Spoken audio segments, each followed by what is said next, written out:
Bathroom Breaks and Bedtime Tales presents Boots, Blood, and Bad Ideas by Sevastian.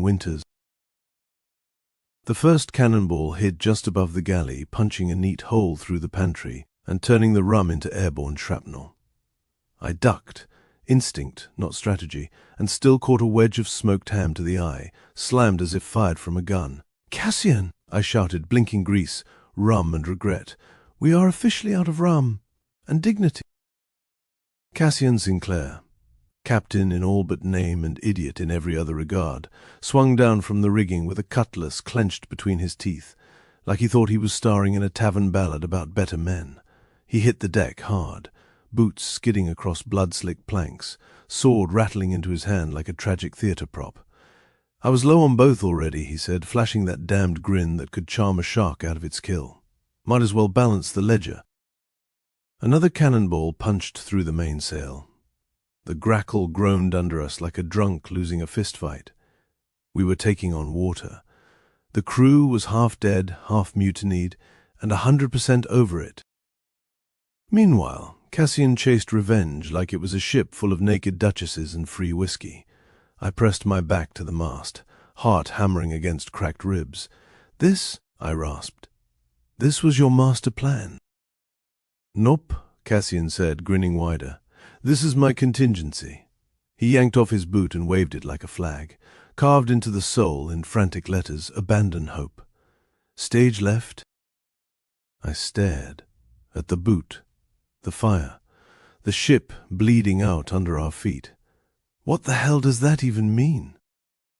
"It means," he said, tucking the boot under his arm like a relic, "get to the dinghy and row like your sorry life depends on it." But it didn't start with cannonballs and flying ham. It started 3 weeks earlier, in a tavern on St. Kitts, where the floors stuck to your boots, the rum tried to kill you, and you could buy syphilis faster than a hot meal. Cassian decided, between drinks, bad ideas, and pure bloody-mindedness, that stealing a Spanish gold shipment and humiliating Captain Serrano, his former best friend turned mortal enemy, was just the kind of venture to fix his mood. "You owe yourself better enemies," I muttered, watching him scratch out a map so hopeless even the beer stains looked embarrassed. "Revenge isn't about smart," Cassian said, grinning like a man who thinks setting himself on fire will teach everyone a lesson.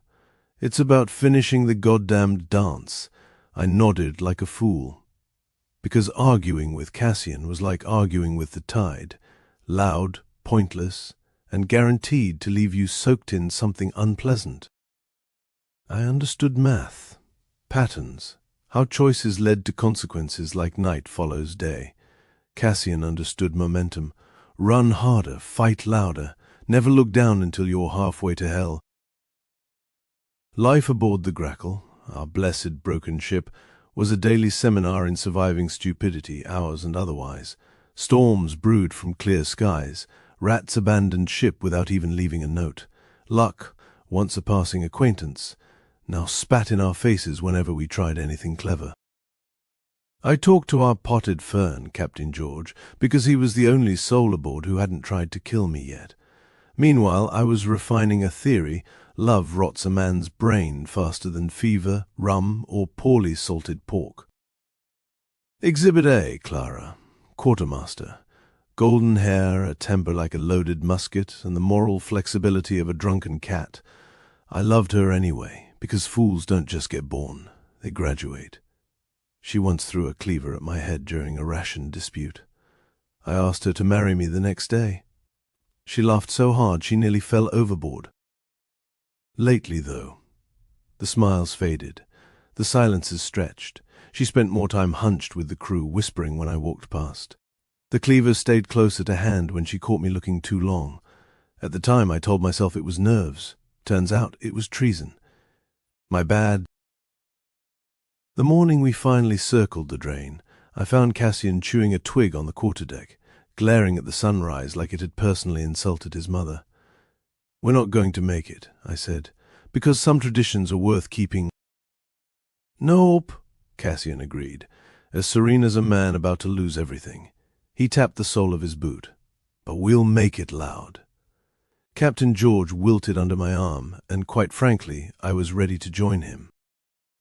The battle didn't last long enough for a proper dirge. By the time we hit the water, it was just me and Cassian left. Clara was already halfway up Serrano's ladder, musket slung across her back, not even a backward glance. Turns out love's greatest trick is convincing you it ever pointed the right way. The rest of the crew, dead, captured, or smart enough to jump ship before the ship jumped them. We paddled like men with murder at our backs, the bullets sewing angry stitches across the sea. The grackle burned behind us, a floating funeral for fools and dreamers. Each oar stroke pulled something loose inside me. Pride, hope, whatever loyalty I hadn't already sold to Cassian's madness. Halfway to shore, Cassian slumped back, coughing blood, laughing like a man who'd finally gotten the punchline to his own terrible joke. "You'll get your theory after all, Ethan," he rasped. "What theory?" I gasped. "That love and revenge are the same disease." I bit down on all the 1,000 things I wanted to say, and kept rowing, because stopping meant sinking, and I'd sunk enough already. We washed up on a scrap of island so miserable it should have come with a nailed warning: "Abandon all hope, ye who wash ashore." Cassian collapsed into the sand like a marionette with its strings cut. I staggered after him, bleeding from places I didn't know could bleed. Long after the sun bled out behind the horizon, Cassian dug a shape from his ruined coat, the compass. His beloved, battered, useless compass. The needle spun, wild and directionless, like it was laughing too. "It's broken," he said. "Like every dream you ever sold us," I muttered. He smiled, real, small, and so tired it hurt to see. "Maybe it's not broken," he said. "Maybe it's just pointing somewhere better than revenge." I looked at him, really looked, and saw the truth at last. Not a hero, not a villain, not a legend, just a man too tired to keep running from himself. We slept under a sky full of cold, uncaring stars. The cursed compass clutched between us like a relic from a war already lost. I woke at dawn to salt in my mouth, sand in my boots, and a hole in my chest where hope used to live. Cassian still lay beside me, breathing shallow, the compass spinning lazy circles in his battered hand. Captain George drooped in the sand, one frond pointed toward the endless sea, like even he was suggesting the same thing. Less is more. Sometimes survival is the best treasure you'll ever find, especially when no one's coming to carve your name in stone. The sea forgets. The stars forget. We forget. Maybe that's mercy.